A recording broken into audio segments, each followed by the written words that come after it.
ऐकता नाही? याच्यामध्ये माझ्या बहिणी असतील, भगिनी असतील, आई असतील, आत्या असतील, मावशी असतील, सर्व कुणी बाबा, पिता, बंधू, सगळे सोयरे सर्वांना विनंतीवर सांगतोय, एक सहारा देऊन राहिलो महाशिवरात्रीच्या दिवशी.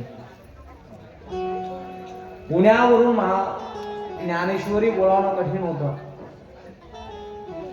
एवढ्या लवकर एवढे अवेलेबल करून देत नाही म्हणे, पण आमच्याकडे अवेलेबल आहे म्हणे. 15वा अध्याय, 9वा अध्याय आणि 12वा अध्याय ज्ञानेश्वरी युक्त, म्हणजे त्याच्यामध्ये भगवद्गीताही आहे आणि 3 अध्याय ज्ञानेश्वरीचे आहे. फक्त भगवंत तुमच्या या वर्षाला असं म्हणतात ज्ञानोबाराय की 3च वेळा येतो तुमच्या इथे, 3 अध्यायाच्या स्वरूपात येतो. ते अध्याय असे मुखोद्गत करा पुढच्या वर्षापर्यंत. मी बोलविल्या वेदू बोले असा भाव तुमच्या मनामध्ये निर्माण झाला पाहिजे. म्हणून हा एक सहारा तुम्हाला देऊन राहिलो ज्ञानोबारायांचा. जे माझे गुरु आहेत ज्ञानोबाराय, त्यांना मी तुमच्याजवळ सुपूर्त करत आहे या महाशिवरात्रीच्या दिवशी. यांचं लालन पालन करा. नुसते यांना कपड्याच्या गादीमध्ये ठेवू नका, झाकून तर अजिबात ठेवू नका, त्यांना राग येतो. ते पुस्तक वाचण्याकरिता म्हणजे ज्ञानेश्वरी ग्रंथ आहे. 9वा, 12वा, 15वा अध्याय भगवद्गीतेचा आहेच आहे, पण याच्यामध्ये 3 अध्यायाचं सम्मिलितकरण केलेलं आहे. आणि हे सम्मिलित तुम्हाला रोज वाचायचं आहे. 2 ओळ्या वाचा, 5 ओळ्या वाचा, 6. याचं रिपीट झालं पाहिजे वारंवार वारंवार. आणि असं म्हणायला पाहिजे त्या ज्ञानेश्वरीला, यह माया की नदिया,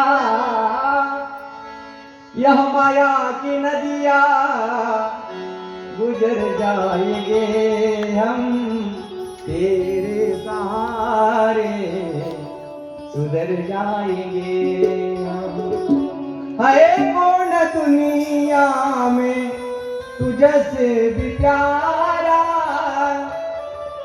देखा फिरा मैंने संसार सारा. कोणी धावून येणार नाही, पण हा आल्याशिवाय राहणार नाही. आई, जे तुम्ही आपलं आपलं म्हणतात ते खोटं आहे सगळं काय.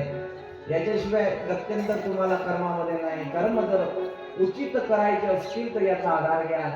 म्हाताऱ्या लोकांना दिसत नसतील तरी त्यांनी श्रवण जरी केलं नाही ज्ञानेश्वरीचं एक पान तरी अभिभूत आहे. म्हणून ज्ञानेश्वरी वाचा.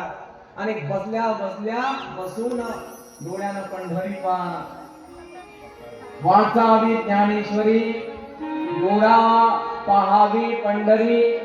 ज्ञान होय अज्ञानासी, ऐसा वरया टिकेसी. गीता बोधली अर्जुनाला, ग्राम गीता सर्व जनाला. अज्ञानी न राहो बोलिला देव माझा.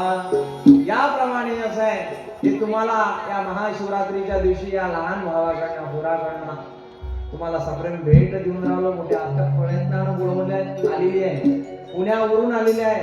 धावपळ मंडळाची झाली. पैसे जरी माझे असले तरी मंडळानं हे सर्व काही कार्य केलं, त्यासाठी त्यांच्या नावाची एकदा टाळी द्या. माणसानं देत असताना विचार आचार करून दिलं पाहिजे. नसतं सडलेलं बोरं, भुईमुगाच्या शेंगा असं काही देऊ नका. असं काहीतरी द्या ज्याचा संग्रह होईल, बुद्धीमध्ये विवेक जागृती होईल. जैसी दीपकडा 10 कोटी, परी भाऊ बेते ज्याची गवटी, तैसी सद्बुद्धी दी हे कोटी म्हणून हे. म्हणून पाहता पाहता 5:51 झाले. आता 19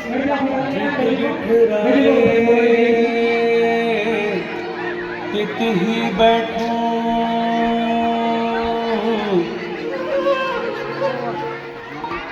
रावी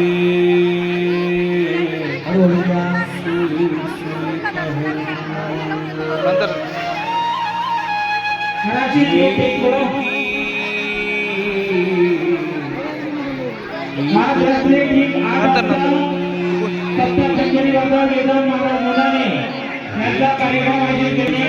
महादेवाच्या